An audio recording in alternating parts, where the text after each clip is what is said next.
తెలంగాణ పిరాయింపు ఎమ్మెల్యేల అనర్హత పిటిషన్పై సుప్రీంకోర్టు ఇచ్చిన నేపథ్యంలో రాజన్న సిరిసిల్ల జిల్లా ముస్తాబాద్లో రాష్ట్ర ప్రభుత్వ విప్ ఆది శ్రీనివాస్ స్పందించారు. బీఆర్ఎస్ పార్టీ నాయకులు సుప్రీంకోర్టుకు వెళ్లి కొందరు మారిన శాసనసభ్యులపై అనర్హత వేటు వేయాలని కోర్టుకు వెళ్లారన్నారు. అనర్హత వేటు వేసి వాళ్ల పదవులు రద్దవుతున్నాయని ప్రచారం చేసి పగటి కలలు కన్నారని విమర్శించారు. న్యాయస్థానాలు అంటే తమకు గౌరవం ఉందని సుప్రీం తీర్పును స్వాగతిస్తున్నామన్నారు. రాష్ట్రంలో 10 ఏళ్లు అధికారంలో ఉన్న బీఆర్ఎస్ ప్రజాస్వామ్యాన్ని కూనీ చేస్తుందని ఆరోపించారు. ఎమ్మెల్యేల అనర్హతపై నిర్ణయాధికారం స్పీకర్కే ఉంటుందని ఆది శ్రీనివాస్ అన్నారు.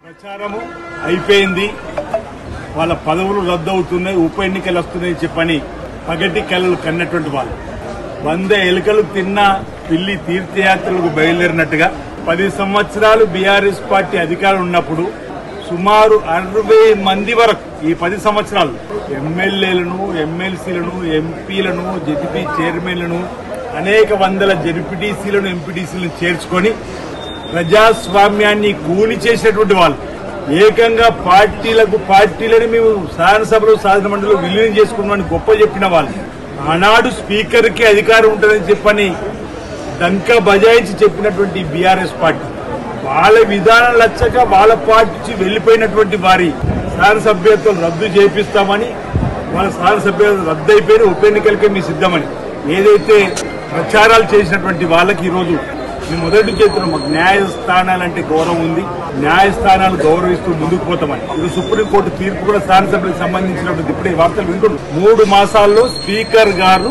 ఈ అంశాన్ని తేల్చండి అని చెప్పని తీర్పు వచ్చినట్టు వాళ్ళేమో ఈ శాసనసభ్యత్వాలు రద్దు చేయమని మేము వెళ్ళినా రద్దు అవుతుందని చెప్పని దుష్ప్రచారం చేశారు. సుప్రీంకోర్టు ఈరోజు ఏమి అభిప్రాయపడ్డది, ఇది స్పీకర్ గారి పరిధిలో ఉంటుంది, 3 మాసాల్లో తేల్చమని చెప్పండి. సుప్రీంకోర్టు ఇచ్చిన ఆదేశాలను మా సూచన, సలహా, సజెషన్ ఏదైతే ఉందో ఆ తీర్పు మా శాసనసభకు సంబంధించిన స్పీకర్ గడ్డం ప్రసాద్ కుమార్ గారు నిర్ణయం తీసుకుంటారని చెప్పండి భావన వ్యక్తం చేస్తారు. ఇక్కడ నేను ఏం చెప్పదలుచుకున్నా అంటే ఆ రోజు స్పీకర్ గారికి విశేష అధికారులు ఉన్నాయని చెప్పని మీరు ఏదైతే 60 మందిని తీసుకున్నప్పుడు నిర్ణయం ఏ విధంగా జరిగిందో ఇప్పుడు కూడా స్పీకర్ గారి విచక్షణ అధికారానికి, స్పీకర్ గారి నిర్ణయానికి వదిలేద్దామంటే ఈ రోజు నానా రకాలుగా యాగి చేసినటువంటి బీఆర్ఎస్ పార్టీ ఏమంటారు, మళ్ళీ ఎక్కడికి వచ్చింది బాల్ స్పీకర్ గారి అధికారాన్ని ప్రకారమే జరగాలని చెప్పని సుప్రీంకోర్టు కూడా అభిప్రాయపడ్డది. కాబట్టి ఈరోజు మేము మొదటి నుంచి చెప్పింది నిజమైందనే మాట చెప్పడం కోసం ఈ సందర్భంగా ప్రయత్నం చేస్తాం.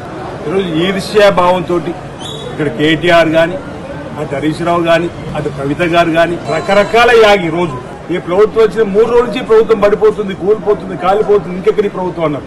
19 మాసాలైంది, 20 మాసాలకు అడుగు పెడుతుంది. ఐక్యంగా కాంగ్రెస్ ప్రభుత్వం, ఇందిరమ్మ ప్రభుత్వం, రవీంద్ర రెడ్డి గారి నాయకత్వం ముందుకు పోతుంటే ఈరోజు కావాలని చేసే దుష్ప్రచారం తప్ప